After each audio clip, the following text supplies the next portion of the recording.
I want to be clear with you all that a new day has come. To San Francisco, to Oakland, to Baltimore, to Ferguson, to Atlanta, there is a movement sweeping this country, and we are not going to stop until you stop killing us. Shut it down! Shut it down! The time for the middle ground is over.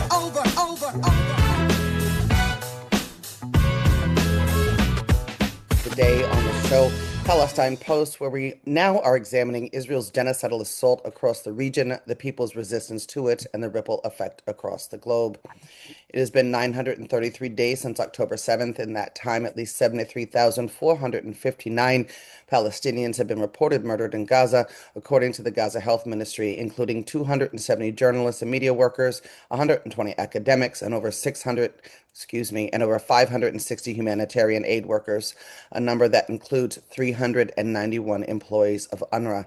Scholars have estimated 80% of Palestinians murdered have been civilians. A study by OHCHR, which verified fatalities from 3 independent sources, found that 70% of the Palestinians murdered in residential buildings or similar housing were women and children. Doctors in Gaza say the count largely excludes people who have died from a lack of adequate treatment, disease, and other impacts from the war. Lebanon said on Sunday that 13 people have been murdered and 30 more injured in the past 24 hours. The death toll from Israeli attacks in Lebanon surged to 2,509 murdered, 7,755 injured since March 2nd, according to the Lebanese Health Ministry. Israel has pounded Lebanon with airstrikes and launched a ground offensive in the south since March 2nd. The region has been on alert since the U.S. and Israel launched airstrikes on Iran on February 28th.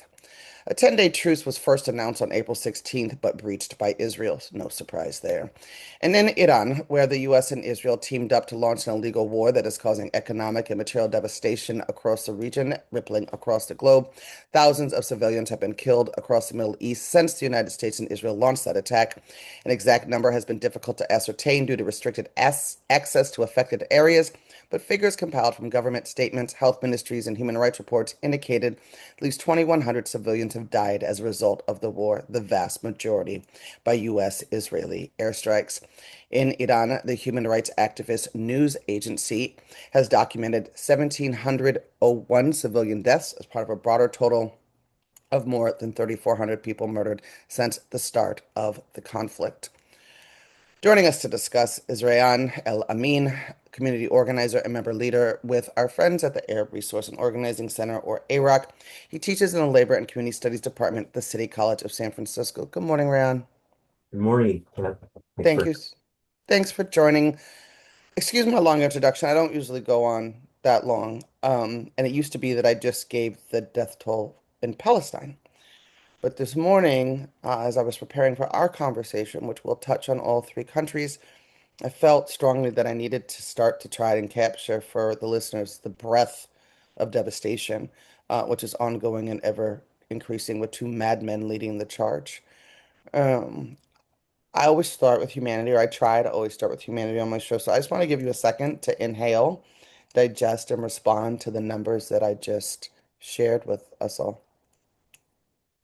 No, I mean, yeah, I think we all have to kind of inhale when we get up this morning and living, like you said, at a time when genocide and this type of killing, the numbers that you had put out, is a new normal. It's been normalized as a result of the genocide in Gaza. I think most importantly, that's happened unabated. Continues to happen with no accountability to Israel. And then, of course, as we all know, supported and armed by the United States. So the fact that these numbers keep going up, the war and death and destruction in the region, and what we call the Swana region, Southwest Asia and North Africa, but predominantly, as you said, Iran, Palestine, and Lebanon now. So the fact that this is going on seems to be something of a new normal, one that is a normal that's beyond international law, international humanitarian law, where war crimes are not held. The people that are causing these war crimes are not held accountable. I don't know if this is in your purview or not, but as you said that, so I've had my own personal level of frustration with the UN for quite some time. But I'm wondering, is there a time that we can think back to in either of our lifetimes where international law really mattered for the oppressed that were under siege? Like Mm. when have colonizers been held accountable for their violence? Yeah, I mean, I think that's a really good question, and the fact that we even talk about international law, even though it didn't serve, global South oppressed people previously, but there was at least something as to go back on in terms of when these types of war crimes happened. It in some way since the Second World War, held some people accountable. It was, uh, in a lot of ways, uh, international law was used as a way to kind of at least stop wars, have peace agreements and such. But obviously, it didn't always bring justice to oppressed people, occupied people, and colonized people, which is what's happening now, obviously. The Palestinians, the Lebanese, and the Iranians wouldn't have benefited from that international law, international humanitarian law, but it might have uh, ebbed a little bit of the violence, maybe brought uh, the wars to an end faster. But now it seems like it's just open warfare in terms of what's happening in Palestine and in Lebanon, and possibly again in Iran, where, with no real peace agreement going on or no real peace negotiations going on, the war in Iran, the US might attack Iran again. And we're going to get to it on in a minute. I'll just note for my listeners, my last note, I guess, on international law. I mean, an international justice court did find Netanyahu Exactly. guilty of genocide, and he's still flying around like, I mean, comes here, he goes there, and Yeah. nobody steps up to actually hold him. Um, all right. You were Lebanese. Did you want to? You can respond to that if you want. No, just the fact that not only is somebody that's been accused of war crimes still goes and travels, comes to the United States, but the country that he leads is being armed to the teeth on a daily basis by the United States and by the European countries. So during the last couple of weeks, during the so-called Iran ceasefire, there's been constant planes coming from Europe, from US bases in Europe, to rearm Israel because it's been using a lot of its armaments, missiles, and such against the Lebanese, Iranians, and Palestinians. And so this rearming continues despite whatever's happening in international courts and things like that, and the documented war crimes that Israel's committing on a daily basis. And now we're even beginning to see scenes in Lebanon of what they're doing, killing journalists, targeting them, killing first responders. 112 first responders have been killed in Lebanon in the last 45 days. That means that's systematic killing of health workers, and obviously that's a war crime, and it's documented even by uh, mainstream media. The New York Times did a whole thing about the Minab school, elementary school in Iran, and how it was a U.S. missile that bombed that school that killed over 165 young school children. And I'll remind Oaklanders that some of the parts for those weapons are being shipped out of the Oakland International Airport, and there is a campaign to to embargo now. And you can get more information either on AROC's social medias or Palestinian Youth Movement social medias. All right. You are Lebanese.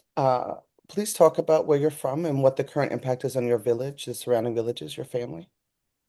Yeah, I'm from South Lebanon, and I had been living there up until 5 years ago with my family in Beirut. But our home is in the south. It's a village in the south, um, and it's called.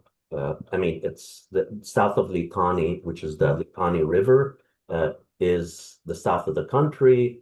That's predominantly Shia. Lots of villages, towns, and such, and it's been occupied before by Israel, and again, what has happened is Israel has moved into a area. I won't call it a buffer zone. That's what they want to call it. We're not sure what a buffer zone. It's an occupation of the country, about 12% of the country.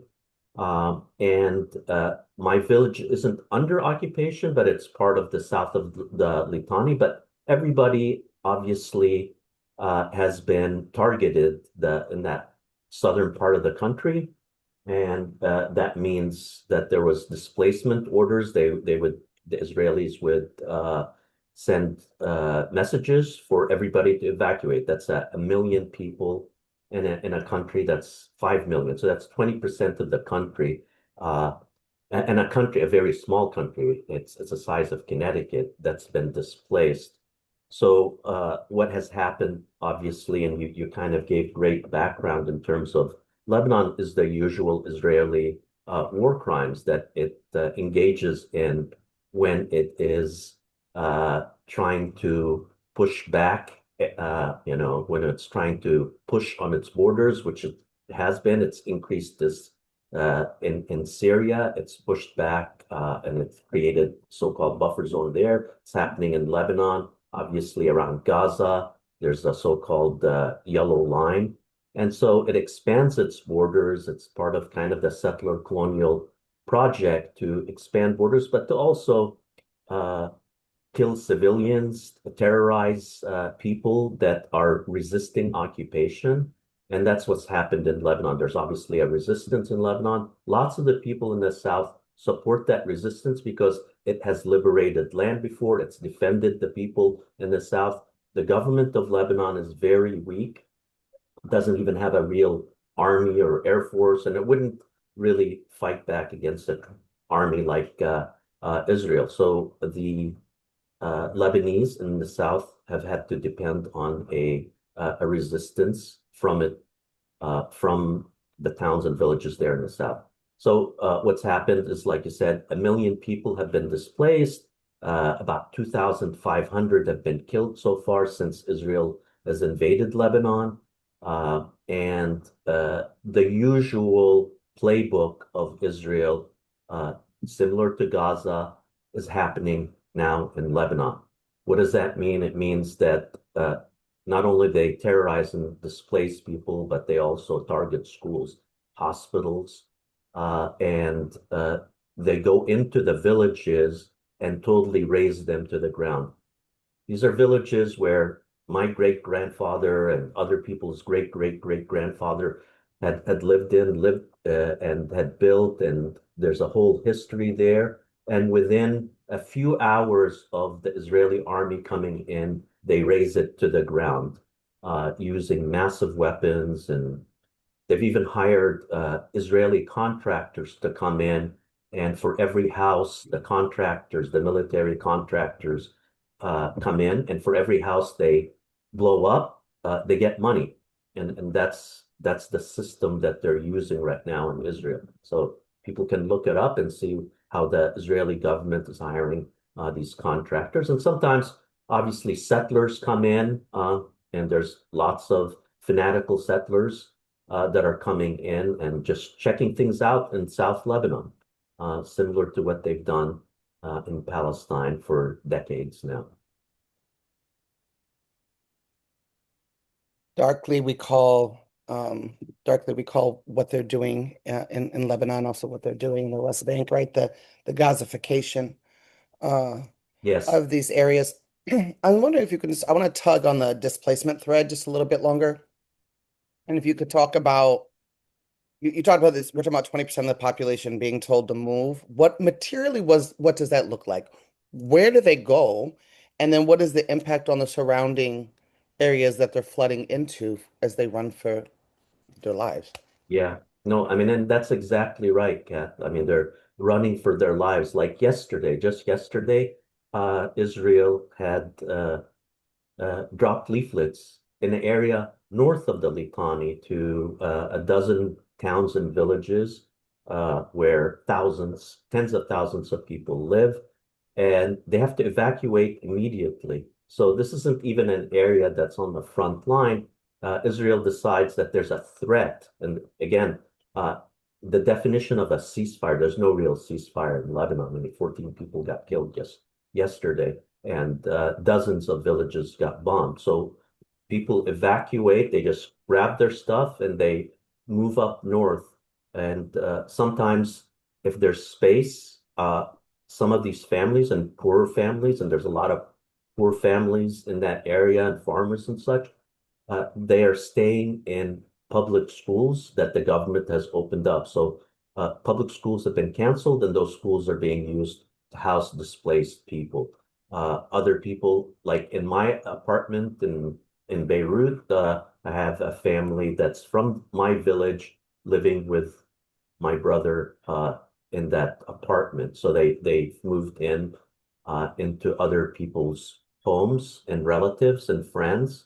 And then some people that aren't as lucky end up in tents in open areas, whether it's beach areas or around the hills around Beirut. So there is lots of people just out in the open that are having to fend for themselves. And there's no way that a country or a government like Lebanon, state like Lebanon, is able to keep up or support all these people, especially when Israel does this on a regular basis. The idea is to terrorize people that are in the south that are supportive of resisting Israel in a way. So it's directed at the people, at the civilians, and that's what's been happening. It's been horrific. On one day last month or earlier this month, 350 people in Beirut, in highly dense areas in Beirut, were killed. They were bombed without any notifications of where Israel was going to bomb. And they did like a surprise attack in the middle of the city, in the middle of Beirut city. Fast forward for me, for us, to, I don't know, November, December, January, for folks who are outside. Are we looking at similar weather conditions like we see in Palestine, extreme cold, extreme wet, extreme water? I don't Yeah. know much about the environment. Yeah, no, I mean, it is cold and rainy, and earlier this month there was lots of rain, and some of the people obviously are in tents.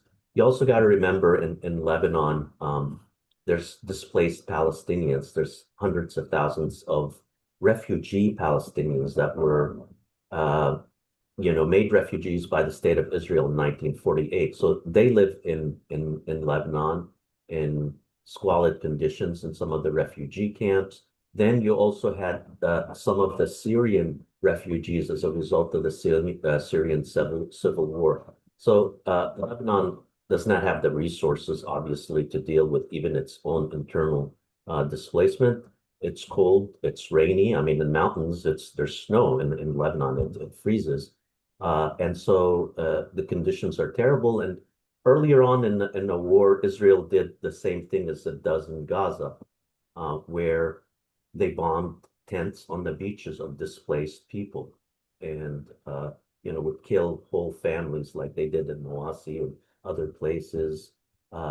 In Gaza, they would just actually bomb the displaced people that had moved into tents, and that happened in Lebanon early on and continues to happen in terms of so-called assassinations and such, where they go after people that might be in the resistance, but at the same time, there might be a whole building of others in that same building, and that's considered collateral damage if you kill, 60 other people if you're, you know, killing that one target, so-called target.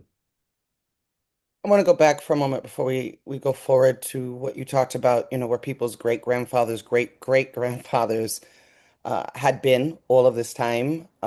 So you're thinking about people's houses, the things they've collected, you're thinking about pictures, you're thinking about memory, you're thinking about art artifacts, right? All of these things. What does it mean to the lineage of a people and to their ability to move forward culturally, which is it's like one of the markers, right, of being able to live a quality life when that blows up in a matter of seconds. Yeah. I mean, I think it's devastating. It's traumatizing for the people that this is happening to. I immediately think about what I left in my house in the village. Me and my brothers have a house in the south, and think about like whether it's things that my father had left us or pictures and all sorts of things that matter to me, matter to our family personally, but also culturally. The village has uh, a cultural center, some of the places where we all would run around as kids and things like that. And those are all possible targets, if when Israel gets to that village, because they end up, eliminating everything. And it does, the idea here is for Israel to kind of uh, eliminate that history, but to also create a situation that people can't go back to. So they destroy the infrastructure, the solar panels, the water pipes, or that is needed for the village to actually be able to run. The basic things like electricity, which are very basic in a place like Lebanon. The government doesn't provide 24-hour electricity. We have generators and things like that in the village. So that's the first things that they take out in general. Israel takes that in general.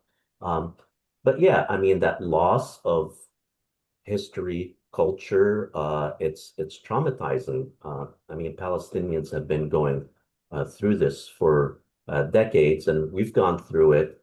But what I'm trying to say is also it's kind of a Zionist project to kind of eliminate the other culture. You not only take over the villages, but you also try to co-opt the culture. You destroy olive trees. We have 250 olive trees around our house. It's a orchard for olive oil. And as we've seen in Palestine, and as we've seen this week in Lebanon, where they went into a village and just cut 400 olive trees in one area. I mean, I'm sure this has happened more. I'm sure there's literally thousands of olive trees that have been cut, and that's part of the livelihood, but it's also part of the culture of South Lebanon.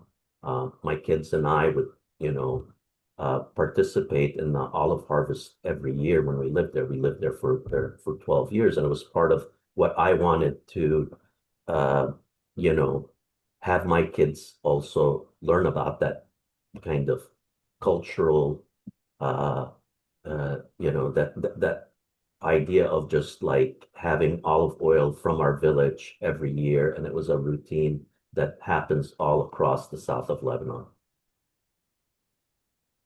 Just a side note, over the weekend, settlers raised 400 olive trees in the West Bank.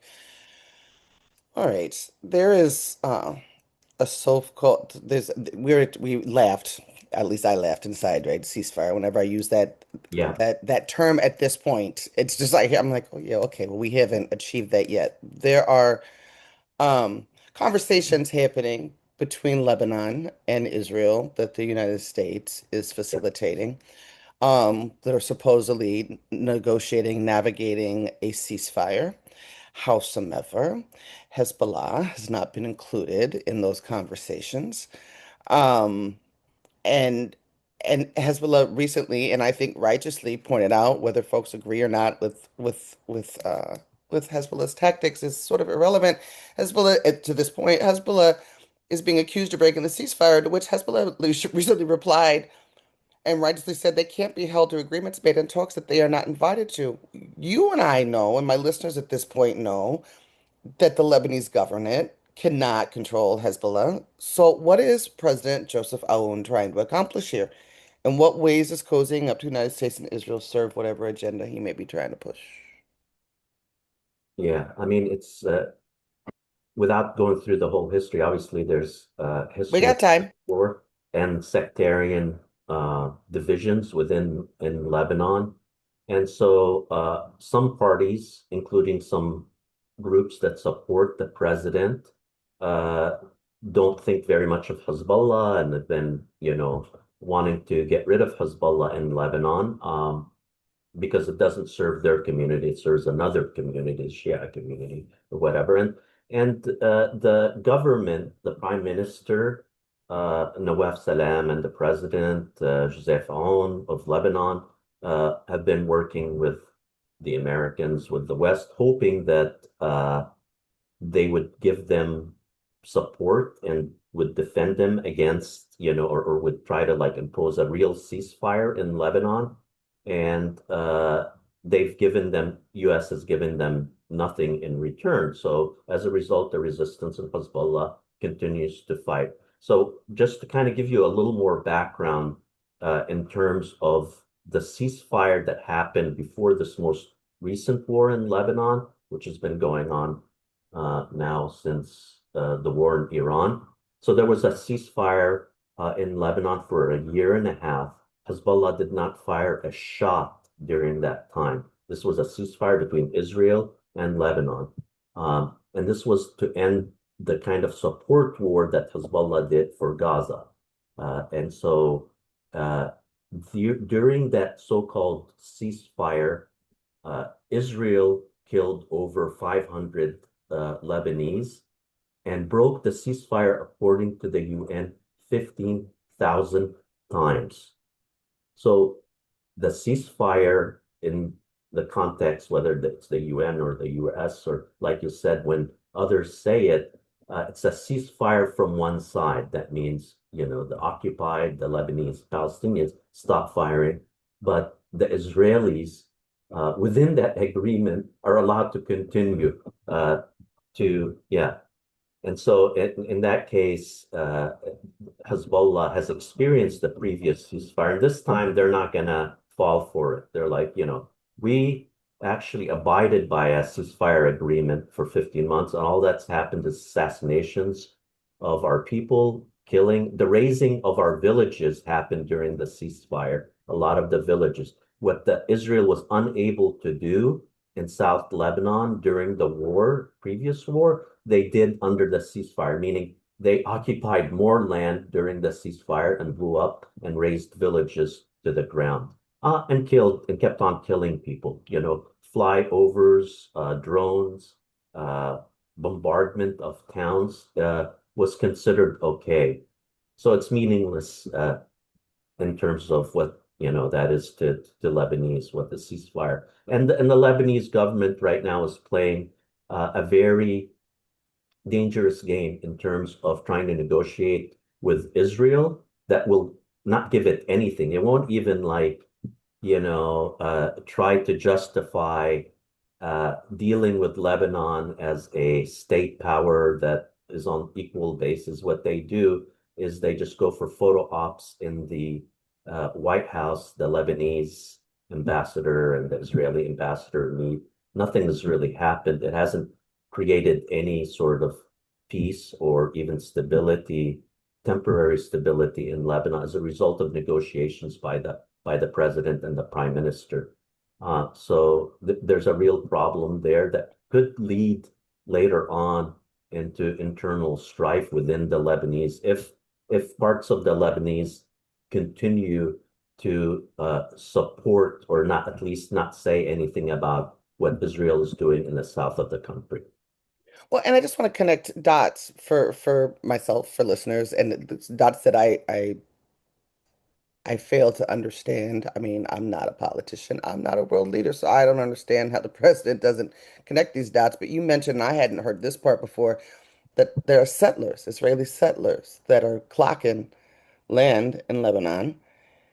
E- even without that information, Israel has never, ever, ever, ever stopped being the colonizer. And how the president doesn't understand, or I don't know what he thinks at this point, Yeah, that they don't want a ceasefire in Lebanon. They want to right. own Lebanon. I mean, this has been going on since the 1980s. This is not. Yeah. Right. So it sort of makes my head explode a little bit. Yeah, but what you're saying is exactly what's happening, the lack of understanding by the Lebanese state, or not wanting to understand. They're willing to kind of play this game with Israel and the United States under the cover of we're the sovereign state, the president and the prime minister and those institutions, and we want to work with the West. Uh, and we also are thinking about normalizing. It seems like the state is thinking about normalizing with Israel in order to get rid of Hezbollah, to get rid of, the resistance movement in the south. And that's not going to work because the president and the prime minister don't have the support of people in Lebanon to normalize with Israel. And Israel also always ends up overdoing the violence, killing more people. It can't even give them uh, any sort of return for their the president trying to approach them with peace talks and things like that. Israel continues to kill, it continues to do what it wants. And it seems like the Lebanese state is too weak and does not have a real plan of what's going to happen other than possibly having the Israel occupy part of the country and negotiate a withdrawal later on with the state. Meanwhile, the Lebanese, mostly from the south, but all over Lebanon, suffer under the bombing, killing, daily uh, raids of the Israelis. And in terms of the settlers that from Israel are coming in and just checking things out. They're doing photo ops. They're putting out some information that how this is that part of South Lebanon is part of Greater Israel. It's a lot of the kind of fanatical Zionist stuff that we see all over the place in Palestine. I've got to move on to got to move on to Iran, where we see another farce of a ceasefire at play. Trump recently canceled plans to return to Islamabad for negotiations, saying that Iran could call him if and when they are ready. And I believe we have a clip of Trump saying as such. Kirsten, can we roll that tape if we got it at the ready?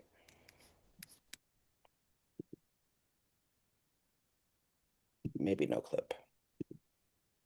All right. Well, Trump said here, they are fighting with each other. There are tremendous infights. They're probably fighting for leadership. In many cases, I think they are fighting not to be the leader because we knocked out two levels of leaders. But I deal with whoever we have to. But there's no reason to wait 2 days, have people traveling for 16, 17 hours. We are not doing it that way. When they want, they can call me. We have all the cards. We won everything. They will not have a nuclear weapon. It's very simple. That whole deal is not complicated. Iran cannot have, well, he would say Iran cannot have a nuclear weapon. End quote. Iran doesn't want a nuclear weapon, doofus. Like I'm just like That, somebody maybe should tell him that yeah, that's not the fight here. yeah, exactly.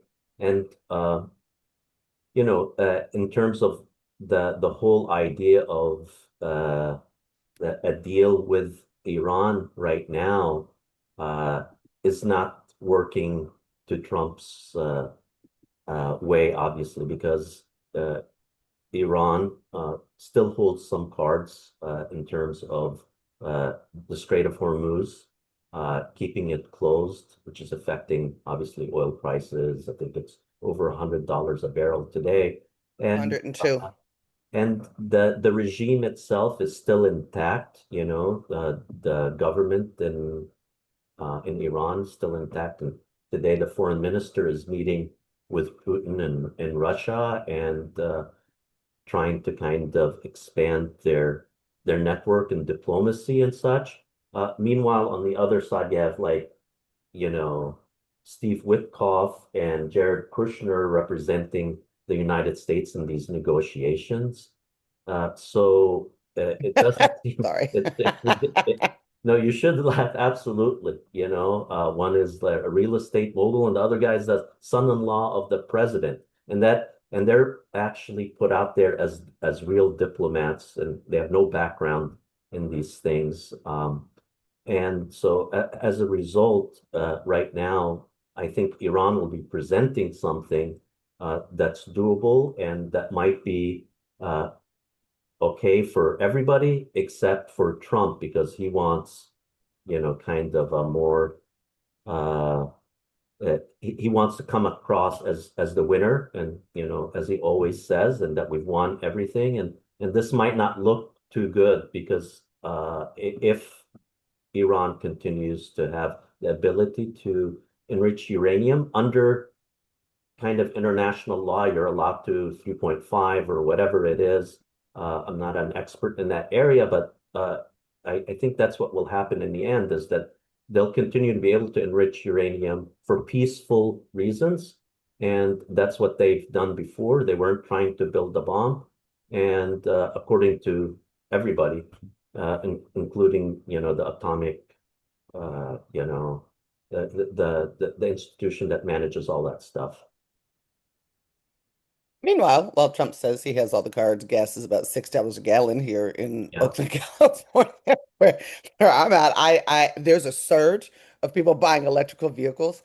Um, and Iran has announced that they are prepared to launch the largest military strike on U.S. bases in West Asia in history if they sense any sign of attack from the U.S. They're also refusing, and I can't say I blame them, to talk directly with the United States, and they're only talking to leadership in Pakistan. Does Pakistan have the juice to bring either, let alone both of these countries to a place of reason? I mean, I just feel like we're in this game of chicken. Lots of people are going to die and suffer while these two world people do what they do. Yeah. I mean, I think Pakistan is doing its best. Part of it is performative as far as like, they want to host this particular big peace agreement and but they're dealing with very difficult people in the United States and not very experienced people around diplomacy as far as Trump's team. And the Iranians are very strong negotiators. They've known for that. They're very experienced. They've had to deal with sanctions and sieges by the United States and the international community for many years. And they've have very experienced diplomats. I think what Pakistan's trying to do is also uh, make sure that it's not in a crisis economically. It gets a lot of its oil out of Iran, and it is somewhat of an ally of Iran, even though it's also an ally. Pakistan's also an ally of the United States, and they're trying to kind of, strike this big uh, agreement between Iran and the United States. I'm not sure if they're going to be able to do it on their own. I think they're getting also some help from China and Oman, and which is also very much interested in ending what's happening in the Gulf right now. And Oman is one of the countries that's there on the Gulf. So I think Pakistan is doing its best, but they're also dealing with Trump, and his right, exactly. Uh, to that last point you made, well, the second to last point you made, unlike Lebanon or even what's happening in Palestine, the what's happening in Iran is not only having regional impact, it's having a global impact, right? Including here on U.S. soil, impacting members of Trump's base, right? This is where we start talking about how we start organizing poor white people. Right. Um, how so many are have been put into economic turmoil, and I keep wondering, and none of us have a crystal ball, but I keep wondering, okay, so at what point are the other world powers going to be like, I enough, right? I'm not paying 20 million to run a ship through the Strait of Hormuz, and I'm not their own citizens. The UE just said, the UK just said that if the conflict were to end right now, we're still looking at 8 months at least of economic impact. The longer this goes on, the longer the recovery period. Yeah. I mean, it's also unclear, how much mines there is, how long it's going to take to clear out the mines, if there is mines in the Strait of Hormuz, and I think there is. And Trump thinks that he has the upper hand right now by blockading the blockade. So Iran has blockaded the Strait of Hormuz, and he and the United States and the U.S. Navy have blockaded the exit from the Strait of Hormuz into the Arabian Sea. And that blockade is to affect Iran's economy, to make sure that Iran isn't selling its oil and to make Iran suffer economically. He thinks, Trump thinks that he can win this chicken game, as you said, with Iran. But the reality is Iran's been dealing with sanctions and all sorts of sieges for 47 years and could possibly outlast the United States or in the global economy that you've mentioned. The fact that everybody's suffering, including farmers in the United States, Right. It's not just gas, right? buy fertilizer that 20%, 30% of it, something like that, comes out of that region on some of those ships, in addition to the oil and natural gas that flows out of there.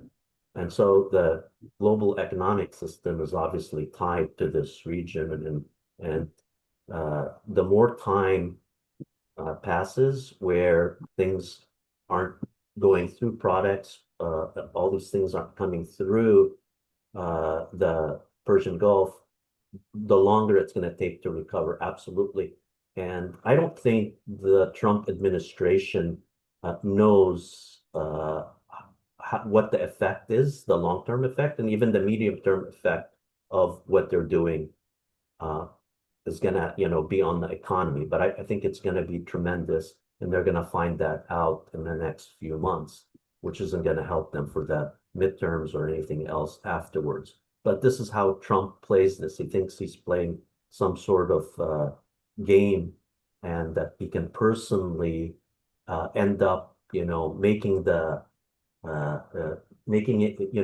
it so hard on the Iranians that they give in. And that's not how it's going to work. I think the Iranian government is thinking long term. They're playing the long game.